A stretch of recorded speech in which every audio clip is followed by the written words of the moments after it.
CTT के लिए सबसे महत्वपूर्ण टॉपिक। इस टॉपिक से कम 2 से 3 प्रश्न जरूर आते हैं और आज का हमारा टॉपिक है किशोरावस्था क्या होती है। जी हाँ साथियों, नमस्कार। राजविका एकेडमी में आपका बहुत बहुत स्वागत है। चलिए जान लेते हैं किशोरावस्था क्या होती है। जैसा कि आप सभी जानते हैं, आप सभी को पता है किशोरावस्था होती क्या है और यह महत्वपूर्ण क्यों होती है। सीडीपी या बाल विकास में इससे संबंधित प्रश्न कई बार पूछे जाते हैं। सबसे पहले देख लेते हैं इसकी सामान्य परिभाषा। किशोरावस्था वह संक्रमण काल है जो बाल्यावस्था और वयस्कता के बीच आता है। इसमें शारीरिक, मानसिक, भावनात्मक, सामाजिक और नैतिक विकास तीव्र गति से होता है।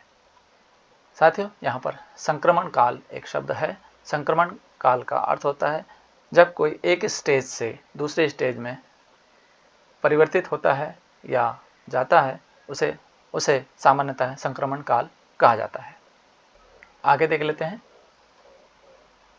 सबसे पहले इसकी आयु सीमा तय कर लेते हैं। सामान्यतः 11 या 12 वर्ष से लेकर 18 या 19 वर्ष तक की अवस्था को किशोरावस्था कहा जाता है।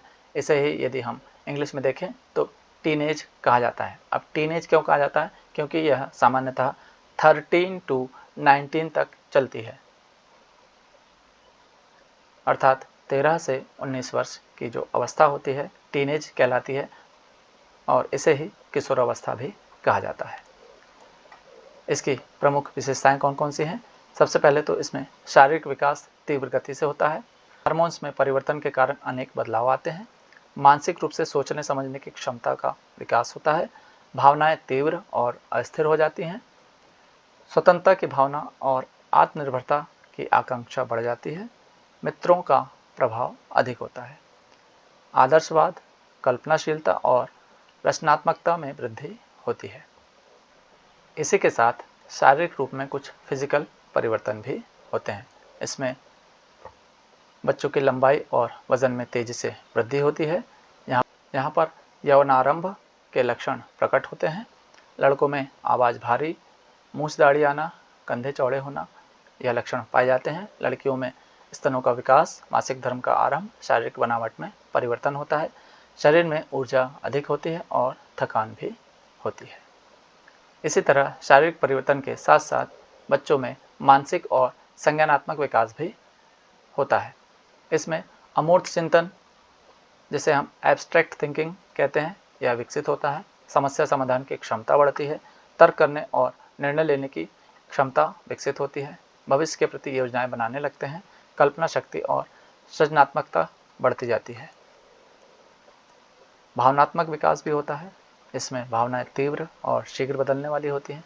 कभी खुशी, कभी उदासी, कभी गुस्सा आदि देखने को मिलते हैं। आत्मसम्मान की भावना प्रबल हो जाती है। असुरक्षा और हीन भावना भी हो सकती है। सहानुभूति, प्रेम, करुणा जैसी भावनाओं का विकास इस उम्र में जल्दी होता है। सामाजिक विकास, इस एज में मित्रों का समूह महत्वपूर्ण हो जाता है। सामाजिक स्वीकृति की इच्छा रहती है। परिवार से स्वतंत्रता की चाह बढ़ती है। विपरीत लिंग के प्रति आकर्षण उत्पन्न होने लगता है। सामाजिक मानदंडों और मूल्यों को समझने की क्षमता बढ़ती है। अगला बिंदु है नैतिक विकास। सही और गलत का बोध विकसित होने लगता है। आदर्शों और मूल्यों को अपनाने लगते हैं। न्याय, समानता और ईमानदारी की भावना बढ़ती है। नैतिक निर्णय लेने की क्षमता विकसित होती है। अब साथियों, चूँकि यहाँ पर हमने टॉपिक लिया है सीटीटी, अर्थात इस टॉपिक को लेने का तात्पर्य यह है कि हम इसका अध्ययन बच्चों को समझने के लिए कर रहे हैं। चूँकि हम एक शिक्षक हैं, इसलिए शिक्षकों के लिए सुझाव भी दिए गए हैं। शिक्षकों को चाहिए कि वे किशोरों को समझें, उन्हें सम्मान दें और स्वीकार करें। संवाद और मार्गदर्शन द्वारा उनका सहयोग करें। उनकी समस्याओं को धैर्यपूर्वक सुनें। रचनात्मक गतिविधियों में भाग लेने के अवसर दें। सकारात्मक वातावरण और अनुशासन बनाए रखें। उन्हें निर्णय लेने और जिम्मेदारी निभाने के लिए प्रेरित करें। किशोरावस्था की कुछ चुनौतियाँ भी हैं। सबसे पहले तो भावनात्मक अस्थिरता रहती है। पढ़ाई में अनियमितता रहती है।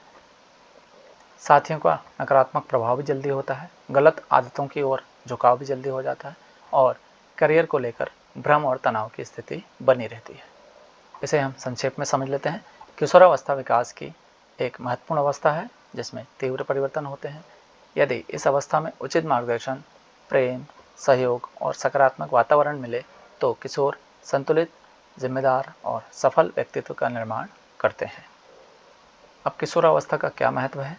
किशोरावस्था को समझना प्रत्येक शिक्षक के लिए आवश्यक है ताकि वे विद्यार्थियों के सर्वांगीण विकास में सहायक बन सकें। साथियों, इसी प्रकार के वीडियोस देखने के लिए हमारे चैनल पर बने रहें। हमारे चैनल राजविका एकेडमी को सब्सक्राइब करें, लाइक करें, शेयर जरूर करें। टीटी के नेक्स्ट वीडियो में मिलते हैं। जय हिंद, जय भारत।